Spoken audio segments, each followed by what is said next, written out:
This is a very difficult question, but if I was going to ask anyone, it would have to be you. What's one of the first things they should be considering at this moment to safeguard their future, their family, their finances? I don't think it's a difficult question. I think it's very clear. They have to understand how the life cycle works. With robotics accelerating at the speed of light, with Optimus and Tesla and all the things they're doing and all these other companies, humanoid robots, and then with artificial intelligence having trillions of dollars plowed into it and accelerating, we're in this crazy boom at the moment. With these two things combining, you're going to be able to have a humanoid robot that can navigate human spaces, but is also smarter than I am. Lawyers, accountants, lots of people in the medical profession. Why would one need them if we had a humanoid robot that is smarter than all of us and has a PhD in everything? There'll be a limited number of winners and a bunch of losers. And I think it's going to create much greater polarity. I'm a practical guy. I'm a realistic guy. I made my money, I'm in the business, and it's my nature to try to be realistic and to bet on how things will transpire. If you look at the probabilities and the paths and the symptoms, there is a challenge. The United States is facing a number of those challenges. And we're at a moment where it's a question of whether the system and the people can get control of the situations and deal with it strongly in a way where they are not fighting to the point of damaging each other and damaging the prospects for the future. The United States and China are in the big technology competitions. The others are really not in the game. They don't have the money, this innovation and talent, in a sense, to play at that scale, and so on. So we have a great, technology war, which can be used to create great advances, but at the same time could be used for great conflicts. And so now the question is going to be, who wins the technology war? Because the winner of the technology war is going to win all wars, okay? In other words, they'll win the economic war. They'll win the geopolitical war because technology. And I'm not saying anything that hasn't repeated through history. Well, what happens next in history? Well, usually there's a big fight for control. Political revolutions and things like that. The system breaks down because they don't trust the system. Will the legal system resolve that? Will the parliamentary system resolve these disputes satisfactorily to the satisfaction of those people and the other people who have different points of view? And the sides won't believe it. And this goes back to Rome, it goes back to Caesar, the Senate. And, this goes back through history all the time. Do you think much about timeframes? Because when I was going through the changing world order, there seems to be somewhat consistent or predictable timeframes when these transitions happen. Do you think about where we are? Well, they're long-term big cycles. It's like a life cycle. On average, they are about a life cycle, about 80 years. We're 80 years from World War II. 80 years from World War II, yeah.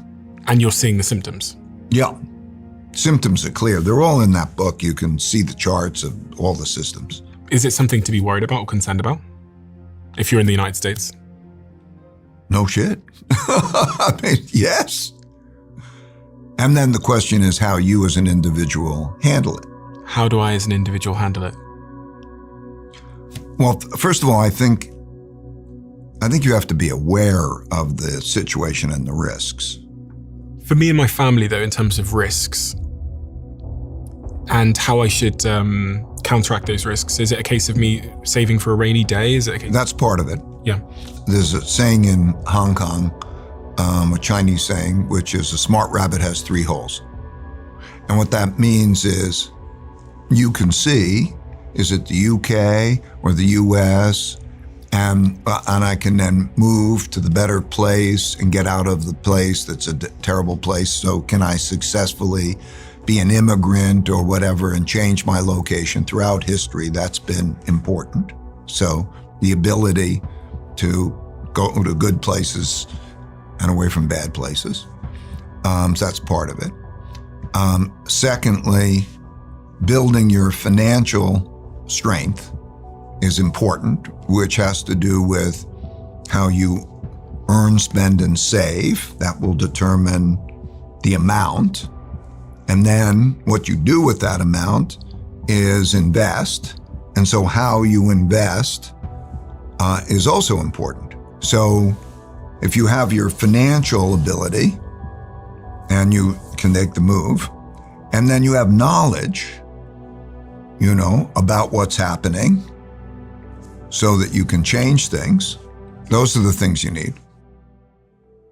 So I want to ask about your early life cycle and what the most important strategic or wealth-generating decisions you made that you would encourage everybody to consider if their nature is aligned to yours. Okay, my nature was I hated school.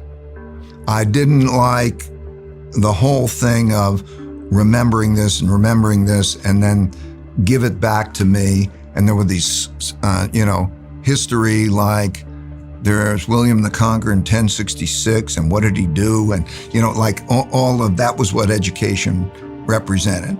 And when I was 12, a kid, I earned money with odd jobs like I had a paper route and I mowed lawns and I caddied. And I took my caddying money. And when I was 12, everybody was talking about the stock market, so I put some money in the stock market.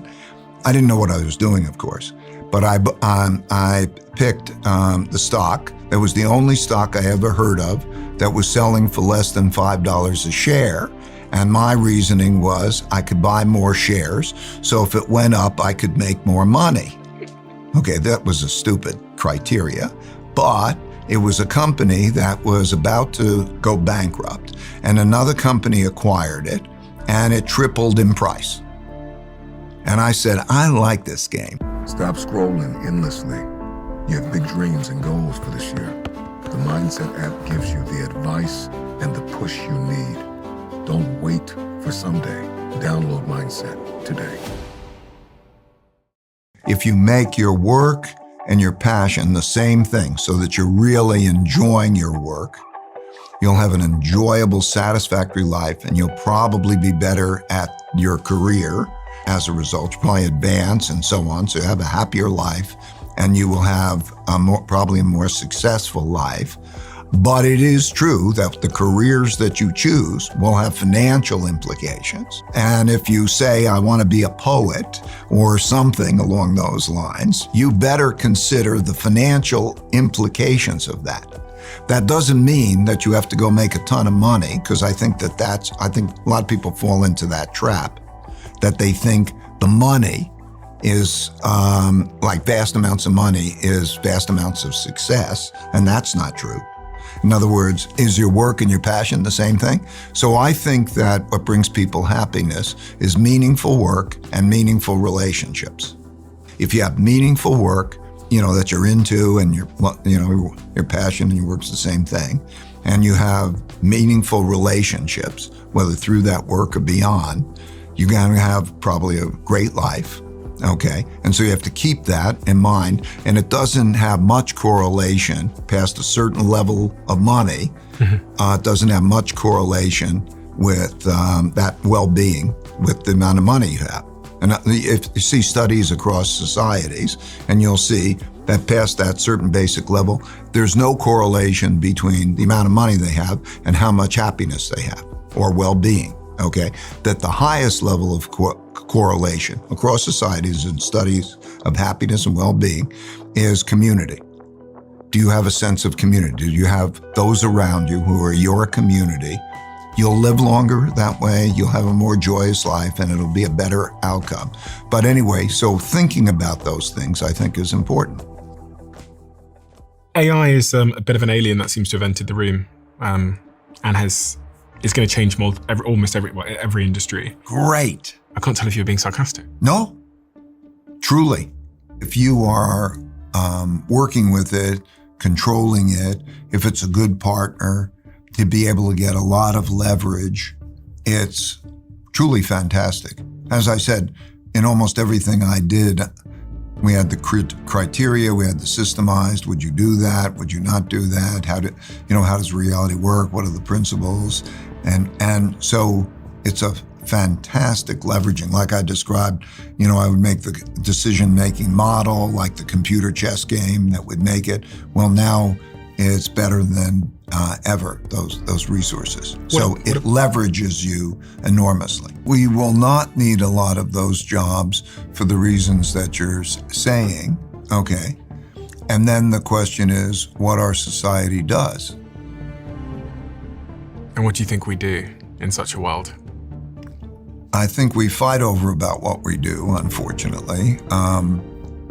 But as I say, I don't think we have escaped a world where most people, to have a healthy society, most people have to be productive and prosperous. And there certainly needs to be a redistribution policy. I don't think that's just a redistribution of money policy, because uselessness and money may not be a great combination.